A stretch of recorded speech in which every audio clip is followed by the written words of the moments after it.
అనారోగ్యం, ఉద్యోగం, వ్యాపారం అప్పులతో బాధపడుతున్నారా? వెంటనే జేకేఆర్ గురువు గారికి కాల్ చేసి అపాయింట్మెంట్ తీసుకోండి. Hi viewers, India's largest digital media network Suman టీవీకి స్వాగతం. ప్రస్తుతం మనతో ఉన్నారని motivational speaker and language trainer Vijaya Bangaru. అమ్మ నమస్తే అమ్మ. అమ్మ, అప్పట్లో మామూలుగా ఒక అమ్మాయిని ఒకరింటికి పెళ్ళికి చేసి పంపించాలి అంటే చాలా భయపడేవాళ్ళు. అంటే ఇప్పుడు కూడా ఉన్నారు, లేరని చెప్పట్లే, సంఖ్య తక్కువ. ఇప్పుడు ఎవరు భయపడాలి అంటే మగపిల్లలు కన్నా తల్లిదండ్రులు భయపడాల్సిన పరిస్థితులు వచ్చినాయి. అవును, పెళ్ళికొడుకు భయపడాలి. పెళ్ళికొడుకు భయపడాలా, పెళ్ళికొడుకు తల్లిదండ్రులు భయపడాలా? ఎంత భయం వేస్తుందంటే ఆడపిల్లల తల్లిదండ్రుల కన్నా మగపిల్లల తల్లిదండ్రులు భయపడేవారి సంఖ్య ఎక్కువ ఉంది. ఒకటి, లవ్ చేసి మోసం చేయటంలో ఆడపిల్లలు ఫస్ట్ ప్లేస్ లో ఉంటున్నారు. దానికి బానిస అయిపోయి జీవితాలు నాశనం చేసుకుని మనం గత వీడియోలో సూసైడ్ చెప్పుకున్నా, అలా ఒకటి ఉంది.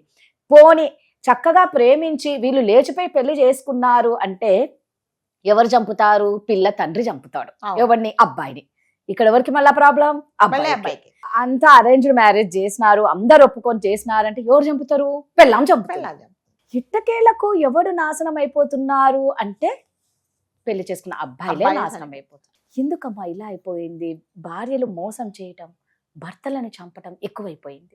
అదే అన్నారు కదండి, ఇది వరకు మీరు అన్నట్టుగా ఇది అంటే మామూలుగా జనరల్ గా సొసైటీలో జరిగేది ఏంటంటే వరకట్నం వేధింపులు, అత్తగారు అమ్మాయిలను చంపేస్తారు. అంటే ఇది మనం సపోర్ట్ చేయట్లేదు, జనరల్ గా జరిగే ఆడపిల్లల తల్లిదండ్రులు భయపడేవాళ్ళు. అత్తగారు చాలా విసిగించారు, అమ్మాయి వెళ్ళిపోయింది, చనిపోయింది, లేకపోతే ఇంకొకలాగా. ఇప్పుడు ఏమిటంటే కొత్త ఒక 2-3 ఏళ్ల నుంచి ఏంటంటారు, బొమ్మ తిరగబడినట్టుగా ఇదేమిటంటే ఇప్పుడు అబ్బాయిలు ప్రాణాలు అరచేతిలో పెట్టుకొని, భర్తలు ప్రాణాలు అరచేతిలో పెట్టుకొని భార్యల దగ్గర ఉండాల్సిన పరిస్థితి వచ్చింది. ఇది ఏ పెరుగన్నంలో ఏం కల్పిస్తుందో, లేకపోతే ఏ కూల్ డ్రింక్ లో ఏం కల్పిస్తుందో, లేకపోతే దీని ఆలోచనలు మైండ్ లో ఇప్పుడు ఇంత సంతోషంగా నాతో ఉంది ఈ రోజు, రేపొద్దున ఏం ప్లాన్ చేస్తుందో అని భయపడాల్సిన పరిస్థితి నేను విన్నానండి. అంటాను ఇంటికి వెళ్ళాలంటే భయం వేస్తుంది, ఏమాలు రమ్మండగానే వెళ్ళిపోవాలి ఇంటికి, లేకపోతే ఎందులో ఏం కల్పిస్తుందో అన్నంత క్రైమ్గా ఆడవాళ్ళు అయిపోయారు. వీటన్నిటికీ ఏంటంటే 80% సోషల్ మీడియానేనండి. ఏంటంటే ఎటు చూసినా కూడా చిన్న వాటికి, అంటే ఈ ఖరీదైన లగ్జరీ లైఫ్ ఊహించుకోవడము, దాని తర్వాత అస్తమానము ఎంతసేపు టూర్లకు వెళ్ళాలనుకోవడము, బాధ్యతలు తక్కువగా ఉండాలి, ఎంతసేపు ఒక మహారాణి లాగా భర్త నన్ను చూసుకోవాలి అనుకోవడం, ఇవన్నీ ఏంటంటే ఎక్స్పెక్టేషన్స్. అంటే ఇది వరకు అంటే చాలా ప్రేమించి పెళ్లి చేసుకున్న వాళ్ళు కూడా అదేం రోగాలు వస్తున్నాయో నాకు తెలియదు కానీ వదిలేసి వేరే వాళ్ళతో వెళ్ళిపోతున్నారు. అది వెళ్ళిపోతే ఇంకానేమండి, నీకు నచ్చలేదు, అమాయకమైన భర్తను, ఆయనకి ఏమీ తెలీదు, ఏం చేస్తుందో తెలీదు, మనం 2-3 చూసామండి, చంపేస్తున్నారు. సో వాళ్ళు ఏం చేయాలి అర్థం. అంటే జనరల్ గా ఈ సొసైటీలో ఏంటంటే ఆడవాళ్ళు అనగానే అయ్యో పాపం వీళ్ళు కదా వీళ్ళని, కానీ ఇప్పుడు అయ్యో పాపం అనాలి అంటే కూడా ఆలోచించాల్సి వస్తుంది అనమాట. భర్తలు, అమాయకమైన భర్తలు అన్యాయంగా భార్యల చేతులలో చనిపోతున్నారు. ఇంకొకటి ఏంటంటే కొంతమందికి ఏంటంటే ఏజ్ గ్యాప్ కూడా ఉంటుందండి. ఇప్పుడు ఒక 55 సంవత్సరాల తను ఒక 25-30 ఇయర్స్ అమ్మాయిని పెళ్లి చేసుకున్నాడంటే జనరల్గా ఏజ్ వైజ్ ఈ డిఫరెన్స్ ఆఫ్ ఒపీనియన్స్ ఉంటాయి. ఇతని ఆలోచన ధోరణి వేరే. అతను 55 సంవత్సరాలు వచ్చిన తను ఏం చేస్తాడు పాపం, పొద్దున్నే లేస్తాడు, ఏదో పని చేసుకుంటాడు, రాత్రిపూట కళ్ళు మూసుకొని పడుకుంటాడు. ఈవిడికి ఏంటంటే వేరే విధంగా కాదండి, ఈవిడికి ఏంటంటే కాసేపు కూర్చోవాలి, ముచ్చట్లు చెప్పాలి, నన్ను బయటికి తీసుకెళ్ళాలి, నా సరదాలు తీర్చాలి, ప్లస్ నన్ను పొగడాలి, ఇవన్నీ ఉంటాయి. ఆయనకు ఓపిక ఉండదు. సో అంటే కొంతమంది ఏం చేస్తారంటే ఈ ఏజ్ వైజ్ చూడకుండా, అంటే ఫ్యామిలీలోనే ఒకవేళ భార్య చనిపోతే అతడు మంచివాడు పోనీ అని నేను పెళ్లి చేసుకున్న తర్వాత ఇలాంటివన్నీ జరుగుతున్నాయి అనమాట. అంటే ఈ అమ్మాయిని ఇచ్చి పెళ్లి చేసేటప్పుడు అంటే నిజంగా ఈ అమ్మాయికి ఇష్టమా లేదా, లేకపోతే నిజంగా అంటే ఈమె లైఫ్లో ఎవరైనా ఉన్నారా అనేది చూడట్లేదు. ఉన్నా కూడా కప్పిపుచ్చుతున్నారు అనమాట.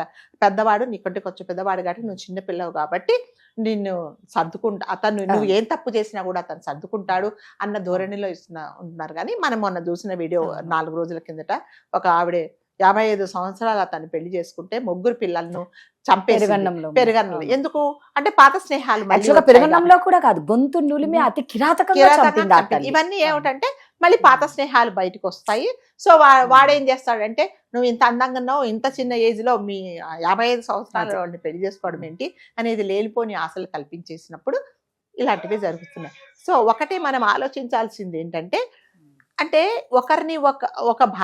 ఒకరిని మోసం చేసి కన్న భర్తనే పిల్లలున్న అతనితో కట్టుకున్న సంసారం భర్తనే. చేసుకుని కట్టుకున్న భర్తనే చంపేసినప్పుడు ఇప్పుడు అతన్ని కూడా నిన్ను కూడా అలా ఎందుకు చేయలేదు అనేది ఎవరు ఆలోచించుకోవటం లేదు. అసలు ఉండరు కదమ్మా, ఉండరు ఇద్దరు కదా. జైలుకి వెళ్ళిపోతారు, మీకు అసలు లైఫ్ లైఫ్ అనేది అనేది అన్ని ఉండదు తెలిసి కూడా చేస్తున్నారు. ఇదంటే ఏంటంటే లేనిపోని ఊహించుకోవడం, జీవితంలో లేనిపోని అంటే మేము ఊహించుకోవడం. బయట పడము, మేము ఎంత తప్పు చేసినా బయట పడమని అనుకుంటారు, లేదా, కానీ ఏదో అదే రూపంలో వస్తది బయటికి. తప్పకుండానండి ఇప్పుడు నువ్వు అంత మనుషుని చిన్న నిలువునా విషయం కాదు చంపేస్తే కదా. అంటే ఎంత పెద్ద గజ దొంగ అయినా ఎక్కడో చోట మరి పట్టుబట్టాలి. ఎందుకమ్మా వీళ్ళకి అంత ధైర్యము, అన్ని తెలిసి అవన్నీ సెల్ ఫోన్ లో క్షణికావేశాలండి, Okay. క్షణికావేశాలు. ఏమిటంటే వాళ్ళకు ఈ క్రైమ్ చేసిన తర్వాత నేనేమైపోతాను, నా లైఫ్ ఏంటి, నేను జైల్లో ఉంటాను ఆలోచించకుండా వాళ్ళకు భ్రమలో ఉంటారు. ఎలాంటి భ్రమలో ఉంటే నాకున్న అడ్డు నేను తొలగించుకుంటే ఇతనితో నేను హైగా కాపురం అంటే ఇమాజినేషన్ లో అంతే, అదే ఒక ట్రాన్స్ లో ఉండిపోతారు. నిజంగానే అది జరగదు.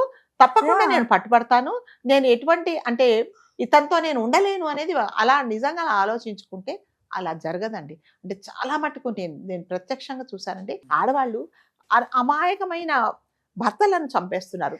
అంటే నాది ఒకటే అపీల్ ఏంటంటేనండి, నిజంగా మీకు అతనితో ఇష్టం లేకపోతే ఫ్రాంక్ గా వెళ్ళిపోండి, లేదా నాకు ఇష్టం లేదని విడాకులు తీసుకొని మీ పాత స్నేహాలో లేకపోతే కొత్తగా ఫేస్బుక్ లో పరిచయం అయినాడో, ఇన్స్టాగ్రామ్ లో పరిచయం అయినాడో, సరే మీదేదో మీరు వెళ్ళిపోండి.